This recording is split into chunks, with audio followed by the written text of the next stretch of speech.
John had asked me to read a screenplay of his called The San Demetrio, which was a feature film about a British merchant navy ship. He had written quite some time ago, and he'd written different versions of that script. I was a deck officer in the merchant navy, the British merchant navy. I was at sea for 13 years. I'm a qualified ship's captain, sailed as chief mate. And so I was aware of this story, of the extraordinary story of the San Demetrio and what she went through. I had already done some preparatory thoughts and works about the merchant navy, about the extraordinary number of people who were lost, the sacrifices that were made. It had actually been filmed back in 1943. There's a movie called San Demetrio, London. And I felt that the time had come where the story could be told again, and this time, because of the advances in technology, we could actually really make it look astonishing. It could be made as an extraordinary experience for the filmgoer. We took a meeting with Jack Bowman, who had produced a significant number of audios. And one evening at Soho House, we started talking about it, and Jack brought up the idea of doing it as an audio movie. And he said, well, imagine a high-level feature film with the same level production values, orchestral score, sound design as a feature film without the picture. He was very clear that this was a story that could be told in the audio sphere, but it would need a complete rewrite. Obviously, a movie is primarily written for the eye, and this was going to be 100% for the ear.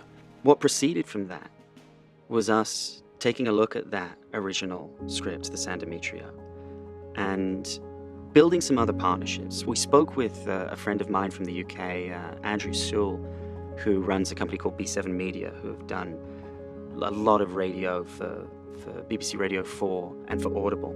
And what we proceeded to do was take John's original screenplay, The San Demetrio, and break it into 11 episodes, all with their own self-sustaining arcs, and rewrite it for audio, of which John went away with, of course, guidance from Jack and from Andrew, who had done it before, and notes from myself.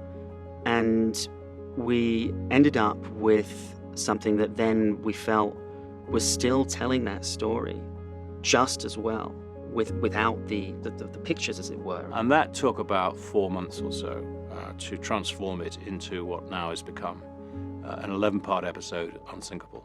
The idea then was to move into production, but a little thing called COVID-19 decided to come along. And it was still something that we could very much do, it being an audio piece and not necessarily having to be on set. Misha and I have worked in lockstep on this project right from the beginning.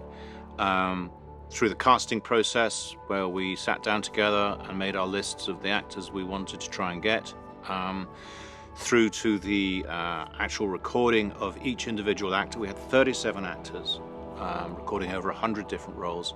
Every single time Misha and I were in the room together, COVID protected, in our own little bubble. Misha has a very good ear for truthful performances, non-actorish but truthful performances, and he was able to give very fine direction to the actors to give the performances that we were after. We were able to utilize something called Source Connect, which was a fantastic bit of technology.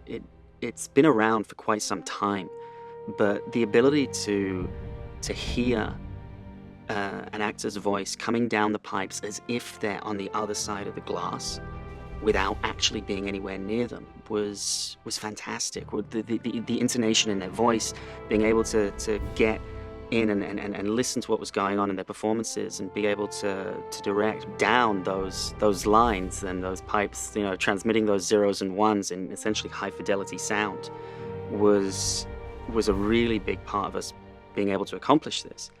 We had various film crews, and being able to capture some of those performances was also very invaluable. A lot of my involvement was making sure that the actors understood the environment that they were in, particularly when on a ship. For example, how much noise there is, the metal steps, the echoing type of sound effects, how loudly people would have to speak.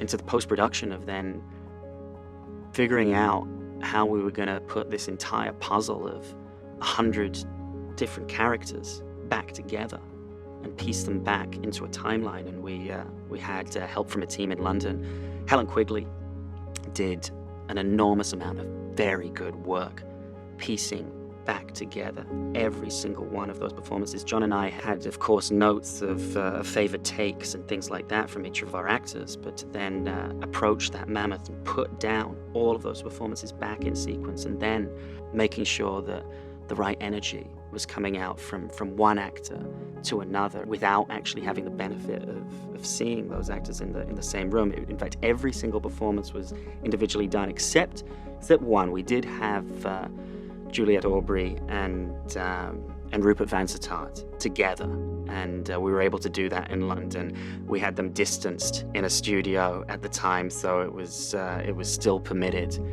and it works great. The relationship absolutely benefits from that.